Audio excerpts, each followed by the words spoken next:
Nvidia's RTX 4080 laptop GPU already offers a nice performance improvement over last-gen 30 series. But is it worth spending even more money to get an RTX 4090 laptop? I've compared both GPUs in 25 games at 4K, 1440p, and 1080p resolutions to find out if the 4090 is worth it. But first, Gigabyte have sponsored this part of the video. Gigabyte's high-end Aorus gaming laptops have been redesigned this year, while budget-conscious gamers are covered by the updated G5. These laptops are more powerful than ever with Nvidia's latest GeForce RTX 40 series graphics, allowing you to enhance your gaming experience and get smoother gameplay with DLSS 3 frame generation in the latest titles. And Gigabyte have got content creators covered with their newly updated Aero 16 and brand new Aero 14 for ultimate portability. Check out the sponsored link below to find out more. The higher tier RTX 4090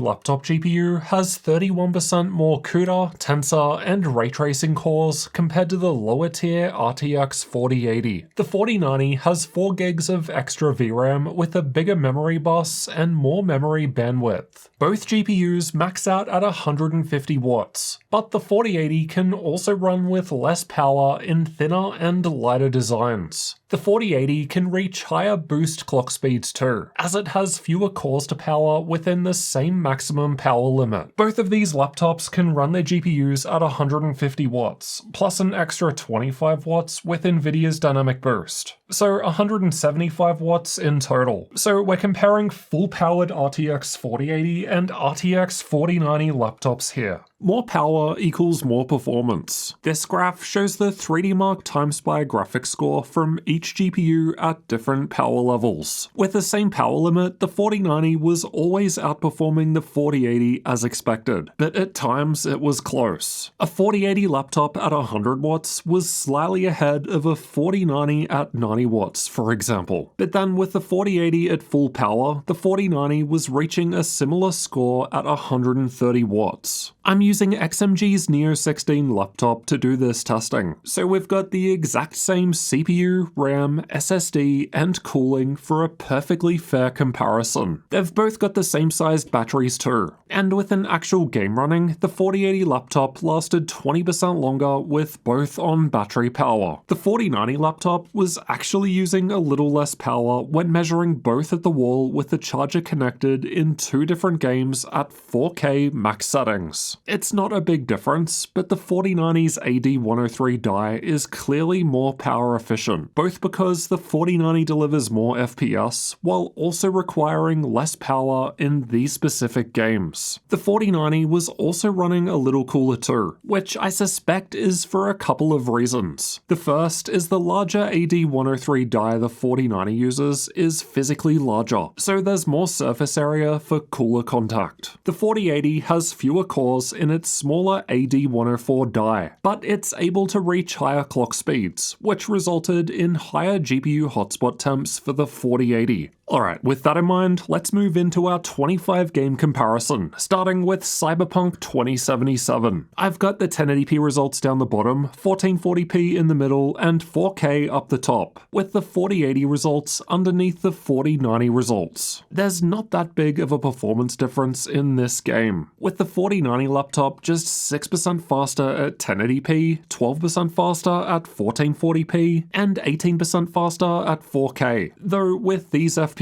results, you'd definitely want to turn on DLSS or FSR. Apex Legends, on the other hand, had some of the biggest differences between the two GPUs, with the 4090 reaching a 30% higher average FPS at 1440p and 35% higher at 1080p. The 4090 laptop was hitting the 300 FPS frame cap in this game at 1080p too. It's not all gains for the 4090 laptop though. In Microsoft Flight Simulator, it was actually a little worse at both 1080p and 1440p resolutions. At first, I was wondering if the CPU in the 4090 laptop just wasn't performing right, but when I compare these 4090 results from XMG's Neo 16, well, the average FPS numbers are basically the same as MSI's Titan GT77, another 4090 laptop I've tested. It's a similar deal in Far Cry 6, though not quite as big of a difference. This is generally a more CPU-heavy game, and the 40 4080 machine was a little faster at 1080p, but then the 4090 takes over at higher resolutions. Other games like Dying Light 2 had nice improvements with the 4090. At 1080p, the 4090 was 26% faster than the 4080, though the gap was lower at 1440p and 4K, with the 4090 22% ahead. Other games like God of War hit higher average frame rates with the 4090, but for whatever reason, the dips in performance, as measured by the 1% lows, were better on the 4080. I'm not sure if this is because the 4080 was able to reach higher clock speeds, or if there really is some problem between my CPUs. Hogwarts Legacy was almost always better with the 4090, but the differences were small. At 1080p, the 4090 was just a couple of FPS faster, such a small change that you likely wouldn't be able to tell the difference when playing. The higher 4K resolution was 13% faster with the 4090 though, which in this case is just 6 FPS. The Witcher 3 was tested with the next-gen update and the ray tracing preset enabled. This was another where the 1% lows were actually better on the 4080 at 1080p and 1440p, though the 4090 had the win in average FPS, but again, not by a massive margin. 4K wasn't particularly playable on either, but you could of course use features like DLSS and frame generation to improve that. A Plague Tale Requiem was yet another game where the 4080 had fewer dips, as per the 1% lows at 1080p and 1440p, but the 4090 was otherwise in the lead. Control is a GPU-heavy game, which we used earlier when comparing thermals, but yet again, the 4080's 1% lows were ahead at 1080p and 1440p. The 4090 had one of its best leads at 1440p in terms of average FPS though, coming in at 28% ahead of the 4080.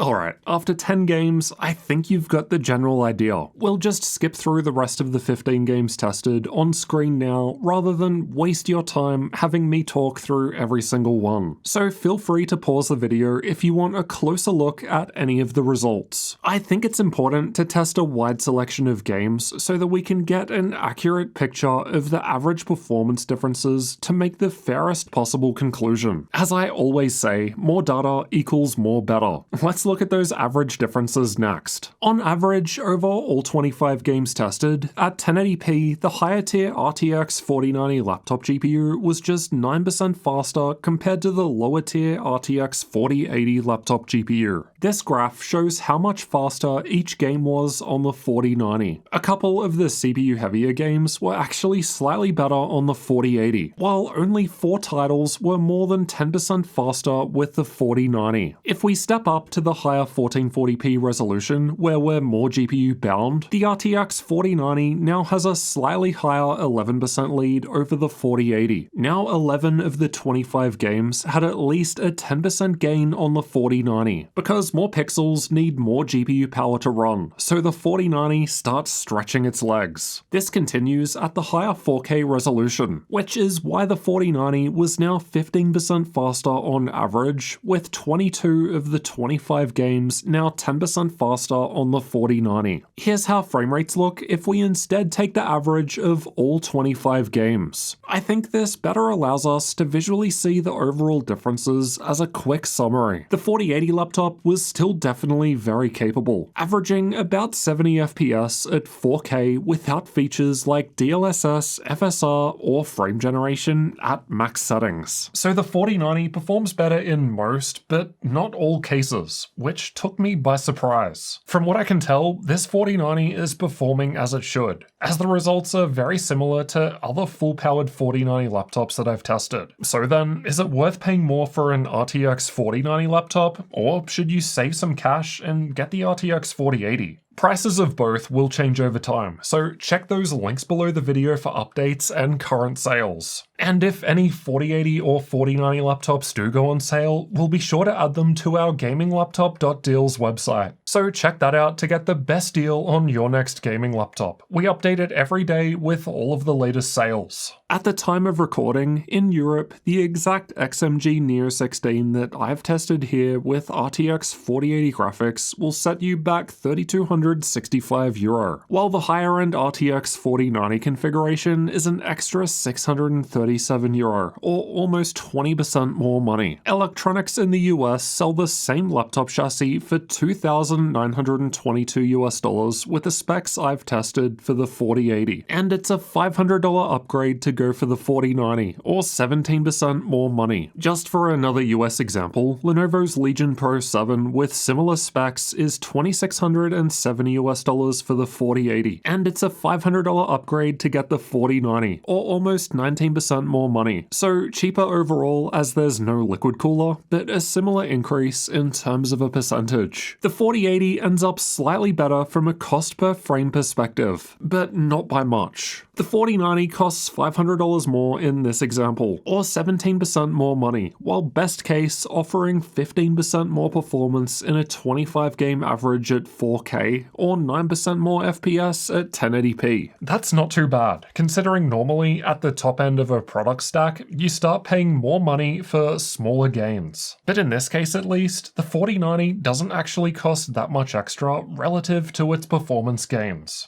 Granted, the performance gains with the 4090 weren't that much bigger than the 4080 in many cases, but for $500 extra to get the 4090 when you're spending almost $3,000 on a gaming laptop, I don't think that it's an unreasonable extra cost if you really want to get the best mobile experience. Not to mention the extra 4 gigs of VRAM, which may be beneficial before too long with the way new games are going. Hardware Unboxed recently showed us that 8 gigs of VRAM just isn't enough for a high-end gaming experience. And while 12 gigs is certainly better, more is always ideal. I actually had Steve on the channel recently to talk about how much VRAM future games are going to need, and if gaming laptops have enough, so check that discussion out next over here. You definitely want to make sure that you've got enough VRAM in your next gaming laptop.